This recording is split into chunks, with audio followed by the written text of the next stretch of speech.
Hi, everybody. This is Karma, back again with episode 33 of My Life Stories. Hit that like button before you forget, and if you don't want to miss any content, please consider subscribing to this channel. Listen to the end of this video for the names of the winners of the Karmagetin Pops Trading Post swag. Today's video has been sponsored by Pops Trading Post. A link to Pops Trading Post has been listed below. So let's get comfortable and begin. The name of this story is The Favorite. I've been reading your stories about family. This story is about one of my favorite people, my grandmother, or as my son always called her, real grandma. He figured that my mother was grandma because her hair was brown, but his great-grandmother was real grandma because she had gray hair, like a real grandma should. When I was 7 years old, we moved away from my hometown for my dad's work. That started a summer ritual of going to visit both sets of grandparents, fraternal and maternal, for a couple of weeks. During these visits, we would often get to spend time with our cousins and go fishing and swimming at the local watering holes. This was one of real grandma's favorite ways to keep us entertained. We spent many hours together this way, and real grandma made each and every one of us feel special. One of our favorite pastimes was to ask real grandma who was her favorite grandchild. If you were the only one there with her, she would always tell you that you were her favorite, but it came with a caveat, such as you are my favorite blue-eyed 10-year-old grandchild. If a bunch of us insisted on asking her this question, she would simply reply, "You're all my favorites." We were a sea of boys with only one female cousin, so she would always proudly quip, "I'm her favorite granddaughter." In time, that changed to, "I'm her favorite oldest granddaughter," after her little sister came along. In the evenings and on rainy days, we would often pass the time looking at the details of a print of a painting that real grandma had behind her couch. The painting is titled The Red Watermill by an artist named E. Thomas. It has a scene of a watermill by a stream and a little girl watching geese as a boy and his dog play near the water.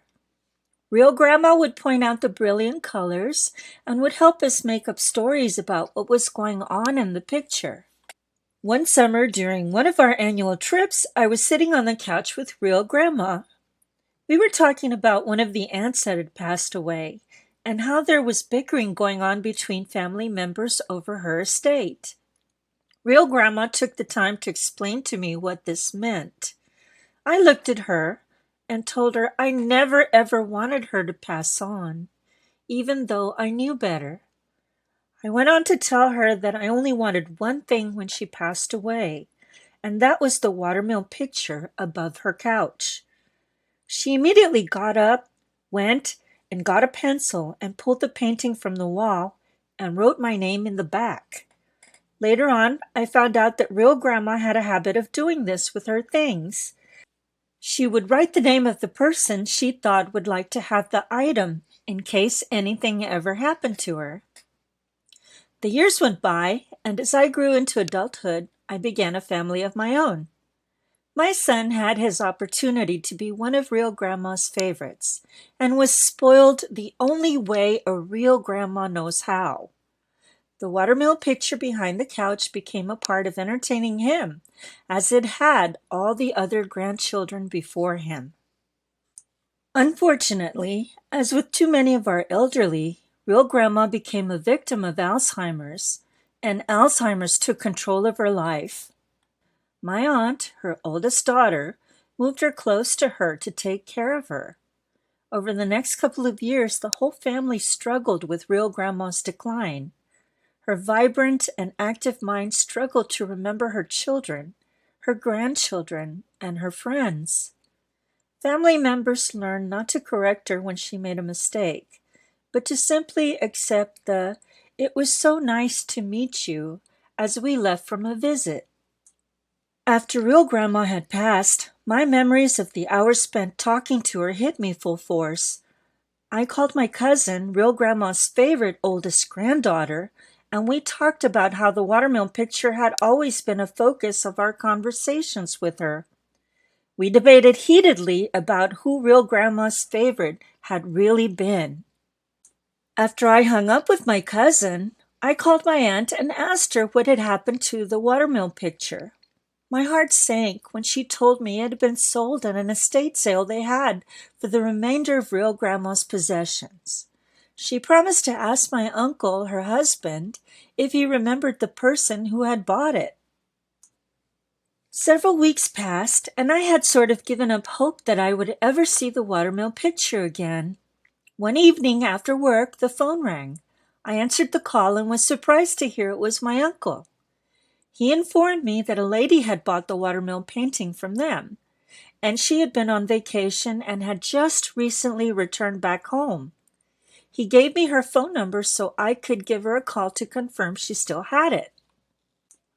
I finished my call with him and immediately called the lady, who I will call Miss B. I was disappointed to get her answering machine. Nervously, I left her a message to please return my call. That evening, Miss B called me. I explained the sentimental value of the picture. Miss B advised me she had paid $10 for the watermelon painting and 2 others. She had actually bought them for the frames. I offered to pay her $50 just for the watermelon picture, and she quickly agreed. I must admit, even though the actual value of the watermelon print is low, it would appraise for maybe just $8. The sentimental value was priceless, and the $50 I paid for it was nothing to me. So I sent Miss B a check for $50, and she hand-delivered the painting back to my uncle for me to pick up. I made the 10-hour trip to his home and was so relieved when I was able to hold the watermelon picture in my own hands. Even now, I have such a strong connection to the painting and to real grandma. My cousin and I have always been competitive and have continued to fight over the years about who was real grandma's favorite. I found out that she had also wanted the watermelon painting. As soon as I got it, I had my wife take a picture of me standing beside it. I sent it to my cousin with the caption, "This proves that I was real grandma's favorite." My cousin and I are about the same age. I promised her I would write her name in the back of the painting so she would get it if anything ever happened to me, and laughed and held the phone away from my ear at her reaction. I promised she could have visitation rights, but she insists on being unreasonable. If I ever come home and find that watermelon painting is missing, the first place I'll look will be her house. If there is anything that I learned from real grandma, it's that we were each her favorites for our individual personalities, talents, and dreams. We all can learn so much from the older members of our families. Real grandma changed my world. I still continue to try and share her philosophy to this day. I really enjoy reading family stories. Please keep sending them to me. I agree with the author of the story that we can learn so much from older members of our families. I wish we could hold on to them forever, but we can't. It's simply not possible. The only thing that we can do is to honor them by upholding their philosophies and their truth. At least this way we can keep their memory alive through our actions. And by the way, I was my grandma's favorite too.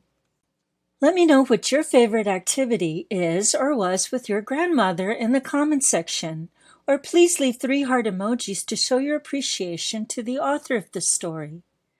Comments and likes have a huge impact on how YouTube recommends this channel, so any comments or feedback will be greatly appreciated.